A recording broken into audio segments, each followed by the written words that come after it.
Всем привет, дорогие друзья, с вами снова я, Ват, это второе разговорное видео на моем канале. Я сижу в достаточно необычной обстановке, я в машине, потому что в Москве уже холодно, зима и машину нужно периодически прогревать. Но вообще видео сегодня не об этом, я хочу вам рассказать про важную тему, которую мы вчера с друзьями обсуждали. Вадик, где мы повернули не туда.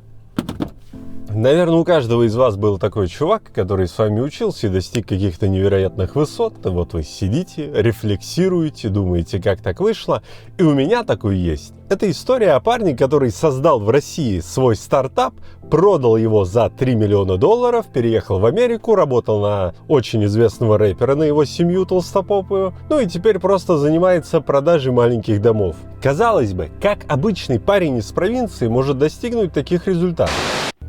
Минуточку внимания, я расскажу вам о самом большом сборнике бесплатных курсов и уроков. Там собрано более 500 материалов от топовых онлайн-школ. Вот, например, интенсив по Data Science. Там есть материалы по фигме, сторителлингу, редактуре, маркетингу, брендингу, 3D и прочим дисциплинам. Или вот 54 урока по питону. Для тех, кто никак не может начать. Рассказывают все, начиная с установки программы. Бери и делай, так и поймешь, нравится тебе это или нет. А если нравится, через этот же агрегатор можно взять курсы от популярной школы со скидкой до 10%. Ссылка будет в описании.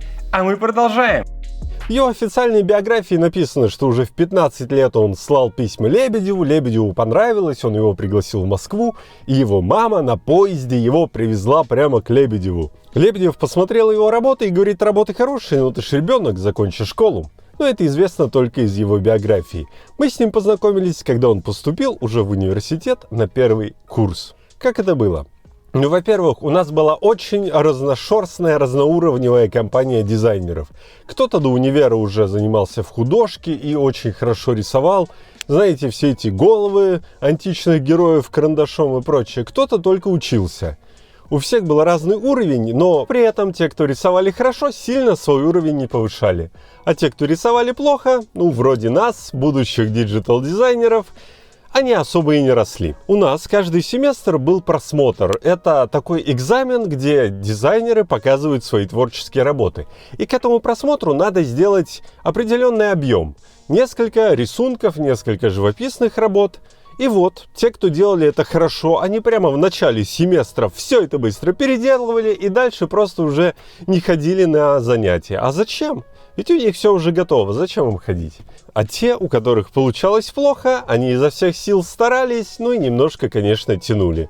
Больше отдыхали где-нибудь в столовке, поэтому даже моя преподавательница говорила: Вадим, вся работа должна быть на бумаге. Потому что я говорил: знаете, я порисовал, а потом я немного подумаю, как это все лучше сделать. Нет, Вадим, вся работа должна быть на бумаге. Так вот, этот же чувак, он очень быстро учился. Он, не отрываясь, стоял у мольберта. И если надо было сделать определенный объем, он делал два объема. Он рисовал то, что нужно, и еще столько же, и потом стоял у мольберта, не отвлекался и делал какие-то свои работы, уже не по учебным задачам, что-то рисовал из головы. В этом видео я не буду не называть его имени, не говорить конкретно, на кого он работал, пусть это останется в тайне, но кое-что у меня от него осталось. Ведь уже тогда мы понимали, что человек он очень необычный, и его ждет большое будущее. Но тогда это было скорее в форме шутки. Он дарил свои работы, я тоже брал их и думал, что, отлежавшись спустя какое-то время, я их продам гораздо дороже. Но шутка выходит из-под контроля. Вот одна из этих работ, я покажу им в конце видео, что он тогда делал. Но она у меня осталась, и, возможно, скоро я ее продам. Итак, что же было такого в нем необычного? Чем он настолько отличался от всех остальных студентов, что в итоге это привело его к таким невероятным результатам? Естественно, мы, молодые дизайнеры, понимали, что будущее за диджитал-дизайном. И уже в процессе обучения мы пытались делать какие-то сайты, заниматься фрилансом, ну, может, логотипы еще. И мне очень запомнился такой момент, когда он приходит и говорит: Надо про технологию рассказать. В то время как делались веб-сайты? Сначала ты рисуешь картинку в фотошопе определенного размера, потом ты ее всю нарезаешь и верстаешь с помощью кода, вставляешь в браузер, условно говоря. Ну, была одна технология, она называлась Flash. Это было что-то типа интерактивного видео в определенном заранее установленном формате, ну, например, на весь экран. Ты мог нарисовать все, что угодно, и анимировать это абсолютно как угодно. Сделать кнопочки, переходы, добавить какой-то даже куски видео, звука. Это получался какой-то невероятно интерактивный сайт. Теперь эта технология загнулась, потому что она в итоге принадлежала Adobe, а Apple принципиально ее не поддерживала на своих устройствах. А так как у всех, у большинства яблочное устройство, то Флэш и перестал быть кому-то нужен. Вот так все это завалилось. Так вот, на этой технологии можно было сделать абсолютно все, что угодно. И он, имея клиента, к нему обратился чувак, пластический хирург. И сейчас мы понимаем, ну вот какой сайт должен быть у пластического хирурга. Должна быть какая-то его фотография, описание, что он за человек, где он учился, фотографии до и после его клиентов, отзывы этих клиентов. Ну, естественно, что-то сделать надо на сайте. Нужны контакты, форма обратной связи, запись, все что угодно. Это будет хороший стабильный лендинг, привлекающий клиентов и конвертирующий их уже в посетителей, в тех, кто непосредственно пользовался бы услугами этого хирурга. Все это понятно, но он сделал какую-то невероятную, абсолютно анимированную штуку. Вот в этом стиле, как на рисунке, который я вам покажу, это немного напоминает «Матрицу». Вот этот вот стиль из будущего этих каких-то кораблей с этими элементами. И, короче, это все безумно у него раскладывалось, там одно в другое перемещалось, и все вот это вот какая-то шла анимация. Это был плоский рисунок, в рамках которого на темном фоне белые линии вот так вот бесконечно раскладывались, все это как-то поворачивалось, это было абсолютное безумие, очень круто, это показывало его невероятный уровень, это показывало трудоспособность, что он часами, днями, много дней, скорее всего, над этим сидел. Но подходило ли это хирургу? Нет, конечно, хирургу это не подошло. И он очень удивился и никак эту критику не воспринял. И мы очень удивились, почему для хирурга сделали такую штуку. Хирургу не понравилось, но, наверное, тогда он уже догадывался, что важно не мнение клиента, а важно расти над собой как-то. Ну, желательно за счет клиента.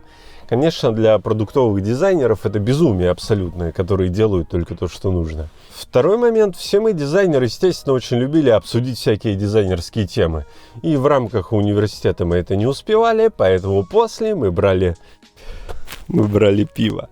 Поэтому после университета мы брали пиво в ближайшем магазинчике, хрустяшки, рыбку и шли куда-то на лавочке, обсудить тренды, обсудить новую главу исководства, ну что-то вот такое вот около дизайнерское обсудить, ну и, конечно, пофлиртовать с девчонками.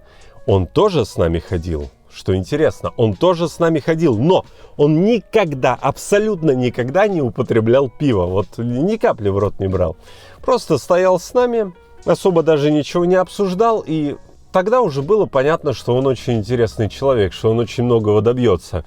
Пока студенты живут своей прекрасной жизнью, балдеют, отдыхают, обсуждают, уже тогда он думал, видимо, о своем стартапе. Другая связанная с ним история случилась уже под конец 3-го курса, когда мы собрались с друзьями, с одногруппниками, собрались на дне рождения нашей общей подружки.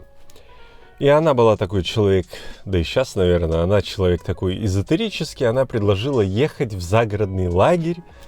По-моему, он даже назывался «Жизнеград». Прекрасное место, где люди целый месяц живут в палатках, купаются, загорают на берегу речки. Никаких вокруг нет магазинов, нет практически мобильной связи. И прекрасное место, чтобы отдохнуть телом и душой. Но для нас, городских жителей, конечно, достаточно непривычное. Тем более у меня вообще и у многих вообще не было никакого опыта проживания в палатках. Но место оказалось гораздо интереснее, чем мы думали. Там оказалось практически все нудисты, а кормили нас кришнаиты полезным питанием. Так вот, я очень сомневался, ехать мне туда или нет. Он согласился, и я согласился. И благодаря этому я, собственно, и поехал. Без него бы я не стал. Но он отказался в последнюю минуту, а я отказаться как-то не решился, о чем я, конечно, не пожалел. Но это сейчас мы уже понимаем, что в то время он задумывал свой первый успешно проданный стартап. Казалось бы, $3 миллиона. За что он мог это получить? Он придумал маленькие носимые датчики, но основная их фишка была то, что они были полностью в стиле Apple. Это была его идея — сделать точно как у Apple. Тогда только появились какие-то первые айфоны, у них были очень красивые большие картинки, там текстуры, фактуры, свет, блики, все так идеально. И он делал свою рекламу для этих датчиков именно вот чтобы точно так же все было. Он часами сидел, чтобы повторить идеально точно этот стиль. И в итоге у него получилось. Эти датчики, они успешно продавались и в Москве, и даже какая-то часть ехала в Америку. Но в один ужасный момент случился кризис. Курс рубля упал. Хоть и делалось все это в Москве, это делалось из деталей, которые заказывались в Китае. И, естественно, после падения рубля заказывать стало все это в 2 раза дороже, значит, и продавать надо в 2 раза дороже. Но по такой цене датчики его никому не подходили. И вот тут ему очень повезло. Ну как повезло? Он пошел на небольшой обман. На сайте, на котором он рассказывал про свои датчики, он указал фейковый адрес в Лос-Анджелесе. И в один прекрасный день один из основателей крупнейшего в мире агрегатора для путешественников приглашает его на кофе. Думая, что он в Лос-Анджелесе тоже, просто так на кофе. И он на последние деньги покупает билет и летит через полмира на эту встречу. Ну, встреча прошла прекрасно, он обо всем договорился и только в самом конце признался, что его дальнейшие планы все же возвращаться в Москву. И на эту встречу он специально прилетел на это кофе через полмира. В итоге эти $3 миллиона для нас это кажется какая-то огромная невероятная сумма, а он считает это провалом и чуть ли не трагедией, потому что он хотел дальше развивать этот бизнес, но из-за кризиса он уже не мог это делать. Ну и, естественно, покупают бизнес вместе с ним, как главу этого бизнеса. Он тоже переезжает в Америку, переезжает в Лос-Анджелес, успешно там работает, знакомится с одним из самых известных американских рэперов и его толстопопой семьей. Ну как знакомиться? Вот я много думал, как ему повезло или как это вышло, как можно выйти на такой уровень людей. Все оказалось очень просто. Он каждый день этому рэперу на личную почту слал какую-то свою идею, разработку, 3D-модель, то, что он придумывал для этого рэпера. То есть каждый день он генерировал какие-то идеи, спал по 4 часа и постоянно ему присылал новые идеи каждый день в течение года. Понятно, что многие знают адреса известных людей, постоянно им приходит какой-то спам, но если человек продолжительное время каждый день шлет, конечно, это обращает на себя внимание. Так он и вышел на него, так он и стал с ним работать. В итоге это было очень интересно, но не особо денежно, поэтому он основал свой новый бизнес с этими маленькими домами. И вот он успешно живет в Калифорнии, иногда приезжает в Россию, встречается с Лебедевым. Лебедев его деньгами даже поддерживал его идеи. Ну, еще у него есть один стартап, это одежда по подписке, вещи, одежда по подписке.